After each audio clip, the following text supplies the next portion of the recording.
Alright, on today's video, we're going to be doing the review on the Rost RM1S. Now this gun is clear, no mag, nothing in the chamber. Now if you've been a subscriber to my channel for quite a while, then you guys know that the Rost RM1C is my everyday carry gun. So I am super excited to be doing the review on this RM1S. Now we're going to go over some of the specs of the RM1S in this video, but we're not going to do a real deep dive into the specs. And that is because I've already done a full unboxing video. We went over everything in the box. We went over all the specs. I showed you how the optic system works. I showed you the mag compatibility. All that stuff was covered in that unboxing video, and I will link that at the end of this video. Now, if you don't want to go back and watch the unboxing video, I'm going to go ahead and roll the specs in on the screen, and you can pause it and check it out.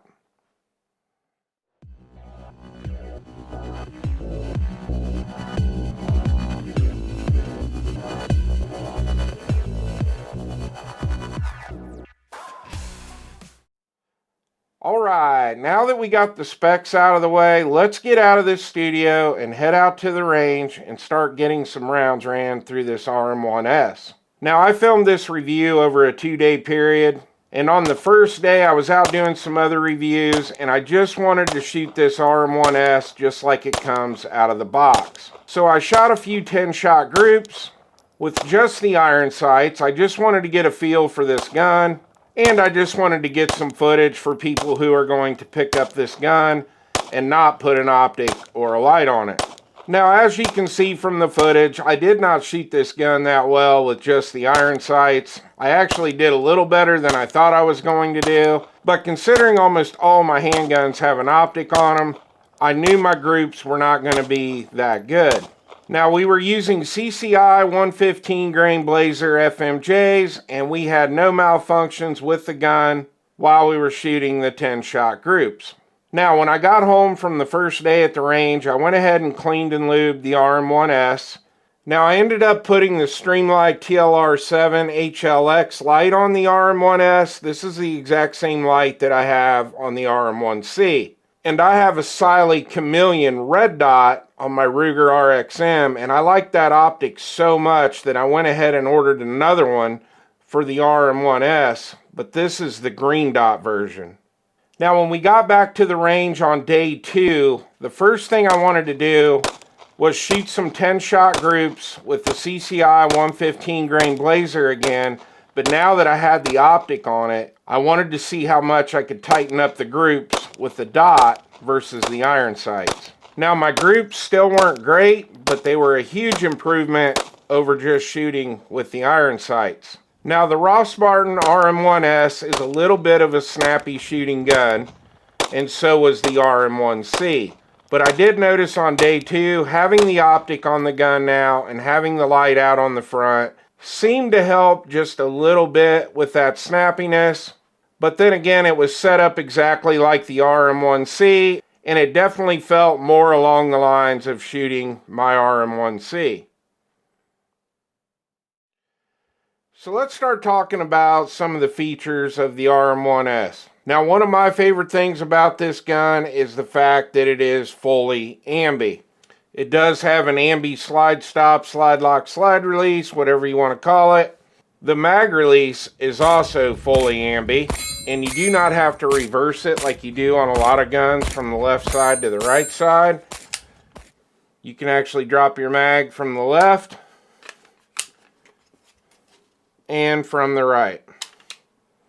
Now it also has some really nice slide serrations in the front and the back. They're not overly aggressive, but they're cut in deep enough that it's really easy to grab a hold of and rack the slide. Now since I pretty much run an optic on all my handguns, I like to rack the slide from the front, so I'm a big fan of the front slide serrations.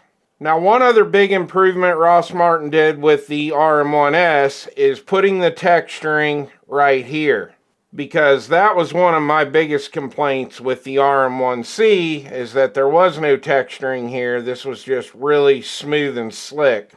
And that just makes this gun feel so much better in my hand.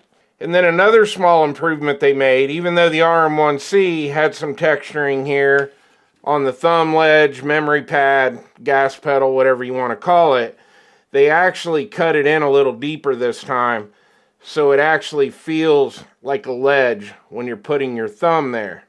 So they did an amazing job on the frame on this RM1S. And speaking of the frame, it does come with 3 back straps, and I went ahead and put the larger one on because this is what felt the best in my hand. And the last thing we'll talk about on the frame is it does have a really nice undercut right here. And it's got a really nice size trigger guard on here, and just like the RM1C, this gun is easy to run with gloves on. Now let's talk a little bit about the magazines that come with the RM1S. It comes with a flush fit 12 round mag, and it also comes with an extended 15 round mag. Now the 15 round mag has this sleeve on here, or spacer, whatever you want to call it. It is tight. It's real tight actually, but it does come off. Now the reason I'm showing you this is because basically this magazine, the 15 rounder, is the exact same magazine that comes with the RM1C. And the reason I'm telling you this is because if you already have the RM1C like I do, and you're going to go ahead and get the RM1S, you can put the sleeve on your 15 round mag, and your RM1C mag will work. And the other really cool thing, this 17 round extended mag that comes with the RM1C, you can also put the sleeve on this, and now you have a 17 round extended mag. Now I'm going to go ahead and roll in some footage of me using the 17 round mag from my RM1C with the RM1S, with the spacer and without. And I had no feeding issues whether I ran it with the magazine spacer or without the spacer. But some people have had some issues running the 17 round mag without the spacer because the magazine does move around a little bit. And as of right now, Rost Martin does not have the spacers to buy separately on the website, but hopefully they will add those because I would like to pick a couple extra ones up. That way when I go to the range with the RM1S, I can use all my mags from the RM1C. And the other reason I want to get some more spacers is because I prefer to shoot the gun with the 15 round extended mag it came with, but I would like to carry the 17 rounder with the spacer as a backup magazine. Now the next thing I want to talk about is the size of the RM1S, and this is considered a subcompact pistol. Now your RM1C is more of a compact Glock 19 size gun, but there's not a real huge difference in the size of these two guns. So when we look at the overall length between the two, the RM1C is barely a ½ inch longer than the RM1S. Now, as far as the grip size goes, without a mag in the gun, I have nowhere to put my pinky. Where with the RM1C, I can get a full grip on the gun. So height-wise, you're losing about a ½ inch with the RM1S versus the RM1C. And width-wise, they are pretty much exactly the same. In fact, I was able to take the RM1C slide and put it on the RM1S frame and vice versa. Now, as the day went on, I started shooting this gun pretty well. I was pretty much getting all A-zone hits on my USPSA targets, and I was also getting all my hits on the steel plates. Now, like I said earlier, I do prefer running the gun with the 15 round extended mag because I do like having somewhere to put my pinky finger. And if this RM1S ends up replacing my RM1C as my everyday carry, I'm also going to carry it with the 15 round extended mag.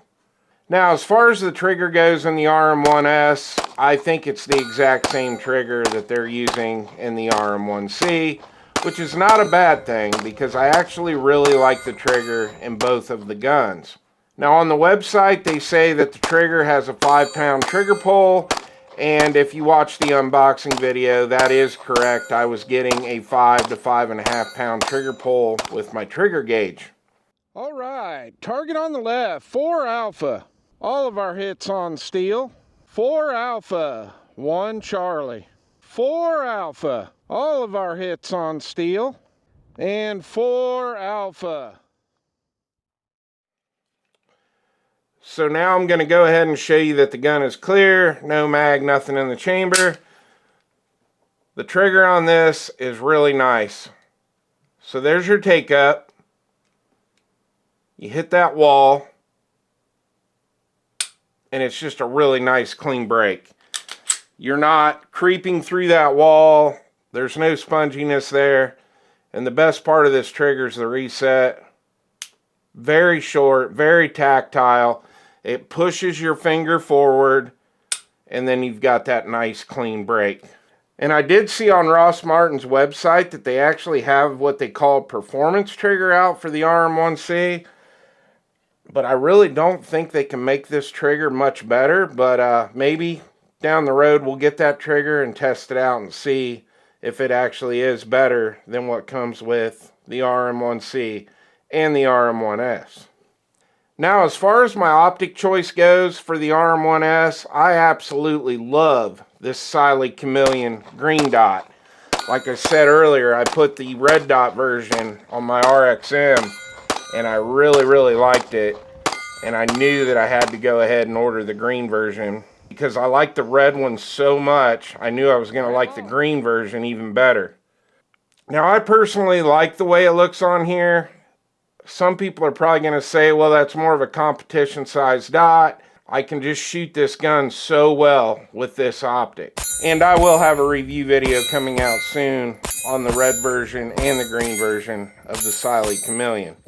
Now, the next test I did with the RM1S was if this gun is going to become my carry gun, it has to be able to handle my carry round. Now, a couple years ago, I developed my own round for carry. In fact, I did a video series on that round, and then we had a contest where we let the subscribers name the round, and the winner of the contest ended up naming the round the 740 duty round. Now, it is a very nasty round. It travels at 1,350 feet per second out of my Walther PDP Pro, and obviously it is a reload, but I am using a 115 grain Nosler sporting handgun bullet. Now, obviously, a round like that, traveling at that speed, it's going to make even a full-size gun a little snappy. So shooting it out of something like the RM1S, you're definitely going to feel it. All right, it handled it just fine. Definitely could tell a huge difference in recoil on these versus everything else we've shot today. But we got all our hits on steel, and that makes me happy. So the RM1S definitely handled the 740 duty round like a champ, which is a good thing because the more I shoot this gun, I really want to add it to my carry rotation. So now let's talk about holster compatibility. Now this is the holster I use for my RM1C, and this is just a Warriorland holster, but it does work with my Streamlight TLR7 HLX, and as you can see, your RM1C holsters will work with the RM1S. So let's get into my final thoughts of the RM1S. We have already pretty much covered everything that I like about this gun and all the pros throughout this video. But one thing that we haven't talked about is the reliability of the gun. Now, I ended up racking up 500 rounds on this gun already.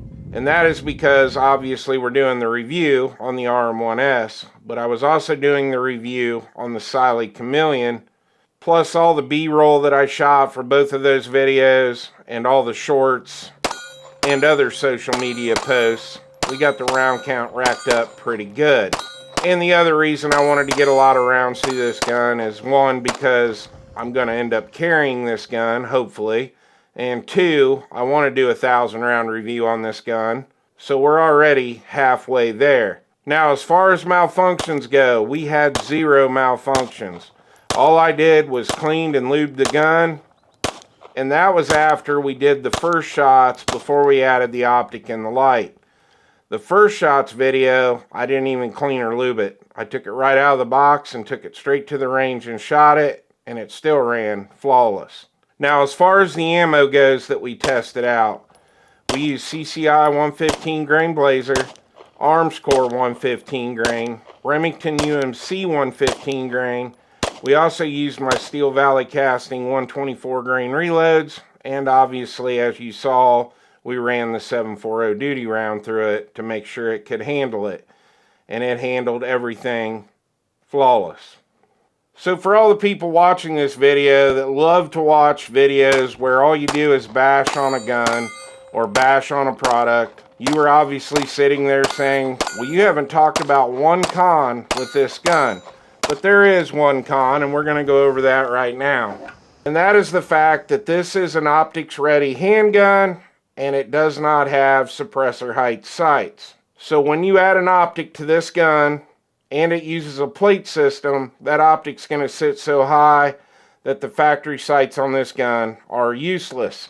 So in the future, I would really like to see Rost Martin start putting taller sights on these guns, because the majority of people nowadays are going to be putting an optic on. So at the end of the day, I am a big fan of this RM1S, and I really want to thank Rost Martin for sending it out to the channel. And we're definitely going to be doing a lot more content with it. Like I said, we definitely are going to do a 1,000 round review video. And I'm sure it's going to make its way into a lot of other videos when we're testing out red dots and lights. Well, I hope you enjoyed the video. Please like and subscribe, and I'll see you on the next one.